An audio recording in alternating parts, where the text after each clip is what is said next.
Welcome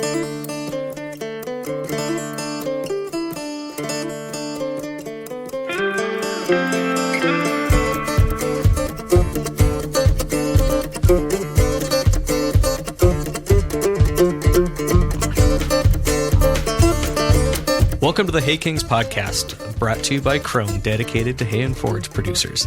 Today on the podcast, I'm joined by Eric Wright. Eric is a logistics guy with kind of like 2 decades worth of experience. He works for Portland Container. Welcome to the podcast. Let's take a minute to talk about, because we're talking about international flows, let's take a minute to talk about what I would just typically describe as the international cycle. So the international cycle looks something like this. You have a purchaser or a company in the United States who decides they want a product from overseas. They place an order for a factory overseas, and that factory makes the product and then loads that product into a container, puts it on a vessel. That container arrives in the United States. That container gets trucked to a warehouse or someplace to be devanned in the United States. And then once it's devanned, it either goes back to a marine terminal or goes back to an inland container depot. Right there, you have an option as a steamship line. You can do one of 2 things with that container. You can either take that empty container and you can put it back on a ship and send it back overseas to get its next import load, or you can load it with an export and then you can put it on a ship and send it overseas. For the longest time, steamship lines just loaded it with an export. And during COVID, we saw a couple of steamship lines get into some really hot water because they said, we're not going to take exports anymore because import rates are so high. Mm-hmm. We just want our empty boxes back over. It's a time value of money calculation. Time value of money. That's exactly right. It's that cycle is an asset utilization cycle.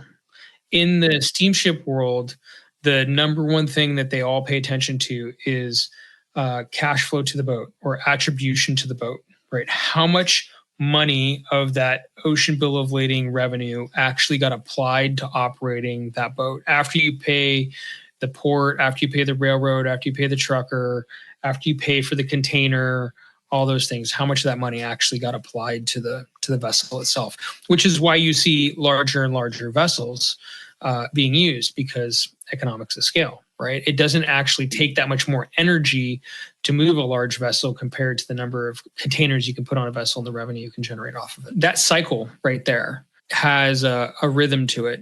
You can see that rhythm, having done this for a number of years now, you can see that rhythm pretty much play out year over year, regardless of what's happening. It has the same rhythm. Sometimes the amplitude changes depending on what's going on in the market, but the rhythm pretty much stays the same. Where we get into real problems is when the vessels can't make their cycles. And usually the vessels can't make their cycles for one of a couple of reasons. They run into a storm. We have typhoon season, that's a real thing, and they get delayed. They can't get their containers off the vessel or onto the vessel because there's an issue at the ports. Maybe there's a port strike, maybe there's an accident. We saw, I think it was last year, a crane got struck in Vancouver, shut down part of Vancouver port for a while. Or there is something that's happening hinterland or inland in the market that's creating disruption. Those are the really big things. And so that inland disruption can look a lot like product either not being shipped or product not coming in, or too much product coming in and people don't have a place to put that product. So one of the things that I look at on a pretty regular basis is something called the Logistics Manager Index. And the Logistics Manager Index is something that reflects back. It doesn't predict forward, but it reflects back. And it's been very interesting to watch the indexes and watch how inventory levels have kind of stayed the same, but the cost of holding inventory has gone up, and then the cost of warehousing has started to go down. And that tells me that there's open warehousing in the market. Cost of inventory being held high, labor's gone up. Interest rates have gone up. Interest rates have gone up, but people also have a lot of uncertainty. The whole JIT concept that was so big in the 80s and 90s, just in time logistics, only works if you have a high degree of predictability. If you don't have a high degree of predictability, then you have to hold that safety stock in order to ensure that you can service your customer. Because if you can't service your customer, then they go someplace else. Now, you're now a purchasing agent for a company. Maybe you import alternators, or maybe you import oil filters or whatever it happens to be. And you have to keep inventory on the shelves at all times for that customer, but the cycle starts to get all a little bit kind of crazy. And then your boss comes to you and says, hey, by the way, I need to have a conversation with you. You've got to cut down inventory by 10% to offset the cost of the tariffs that we're going to have to pay on the inventory that we're bringing in. So I need you to be more precise on your delivery dates and windows. And so then what does that purchasing manager do? They go to their trucking service provider, they go to their ocean carrier provider, they go to their air freight provider, whoever they're using, and says, okay, I need this, this, and this. And they start to apply pressure. But at some point in time, there is no more efficiency to be found. You can't be more clever. You can't drive down the road any faster. There's just no more efficiency to be found without really changing the system in a way that an individual company can't do. And quite frankly, might not even be possible. So, that's when we start talking about cadence and the way the market works and stuff like that, that's the cycle that everything gets balanced against. No other square baler has a bigger appetite for the most demanding conditions than Krone HDP2 Big Pack. 8 knotters put more hay on every bale, and a new V-knotter design makes hanging on the bell hook almost impossible, requires fewer adjustments, and leaves no scraps behind. See it all at krone-na.com. Krone machines built for generations. Now, this is my job as the ag economist, right? How do we think about that in terms of the ag cycle? And we're talking about coming into planting season. Hopefully you have all of your equipment maintenance well underway, if not done. That's what winter's for. I think you're going to get in trouble if you're not on top of your maintenance game in agriculture. Based on everything you just told me, the availability is a question. The availability of parts to fix things, whatever those parts are, is more variable in the coming future. The pricing is likely to increase because the risk is increasing. So I think my response as a farmer is to do the repair things sooner rather than later, to be way ahead of my game on repairs and maintenance. So as we get into that disruption again, I have less variability in my own operation because the work is already done. Now, do I want to carry more inventory of stuff? No, because interest rates are high, right? This is the problem. Yeah. Right? Yeah. Why do I have 3 starters sitting on the shelf for 3 different tractors?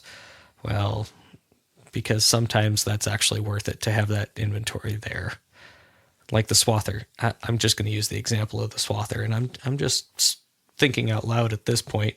If the swather goes down, the whole haying operation stops. That's the first step in the process, right? So we have water pumps, we have alternators, we have starters, we have all of the normal breakdowny things for the swather sitting there so we can keep it going. So we have control over that. But I only have one of everything. And if there isn't availability, how do you manage that?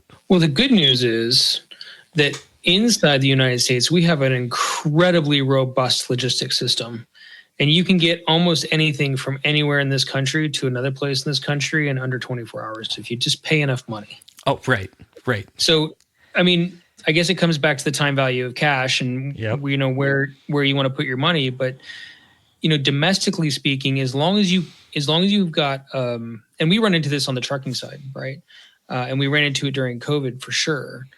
As long as you've got a good supplier who's got good contacts, or if you've got a Rolodex of contacts that you can call, the ability to get a product, as long as it's already in country, is good. Amazing. It's right. An amazing thing. When you think about the logistics system, just think about what it takes to be able to go onto Amazon and buy one of thousands of products, hundreds of thousands of products, and have it to your door within 48 hours. It really is a miracle of operation that can happen. And the same thing can happen with componentry. It's just going to come down to a question of how much does it cost to get. The all-new Krone Gen 5 Big Pack Large Square Baler gives you outstanding reliability and serviceability. The completely updated VFS makes serviceability easier, faster, and more economical. Talk with your local dealer to learn more about Krone machines built for generations. I mean, that's optimistic in my mind. To hear that we still have, I mean, this is the whole discussion about foreign production versus domestic production. Yeah. That's part of the tariff discussion. And so think of it like e-commerce versus brick and mortar, right? Yep. So historically, if you wanted, an electric pencil sharpener, you go down the store and you get one. If you want one now, you're probably going to go on Amazon. Yeah. And have it delivered to your house. The e-commerce revolution, what it has done is it has made the entire country a giant warehouse with your ability to get anything from anywhere in the country. I mean, when I was a young man, we had catalogs that you ordered out of, and you would send away, you'd put your money in the little envelope and you send it away, and then 4 weeks later, something would show up. Now I can't even imagine that. I can't even imagine living in that world. So we've made the entire country a giant warehouse. As long as you know who to call or what website to go on, you can, generally speaking, get a product. The question is going to become, how expensive are those products to get to you, and how expensive they're going to be when you find them? Because at some point, I mean, if the current kind of logistics prediction models follow through and there's no substantial change, at some point in time, there will be a very large shift in that ability. But as of right now, I think what we're really talking about is you may need an oil filter, a starter, and a windshield wiper blade. And when you go down to your local supply house, they may have one of those, and you may have to air freight or overnight or whatever it is, the other two in. You just won't be able to find everything you need at your local supply house. That is a collective asset drawdown in the country, right? Because, I mean, that's kind of what we're looking at as people are like, I'm going to hold less inventory. That's going to have some interesting economic effects in and of itself. But I mean, that's kind of what we've been talking about. I don't know that it's going to be a super shortage as long as you know where to ask. It's kind of like, during COVID, where you could always get toilet paper no matter what? With Staples. Really? Oh, because nobody was going in for office supplies. Nobody's going in for office supplies, and nobody thought about going to Staples for toilet paper. They sell it to businesses all the time. They always had it in stock. Fascinating. I think that's the takeaway here is now we have to know where to look. Yeah, you got to be clever and really thoughtful. And I will say, in logistics, as in with so many things, relationships matter. So, having good relationships with people, having people you can call and say, hey man, where do I get this? How do I call? Those things are going to be really, really super important. Thank you so much for joining the podcast today. Yep. Oh, you're absolutely welcome. Anytime. Thank you to Eric for joining us today on the podcast. Thank you to Krone for sponsoring this podcast. Thank you to Nick at Palmieri Sound. And thank you to Jessica Palmieri for doing our social media coordination.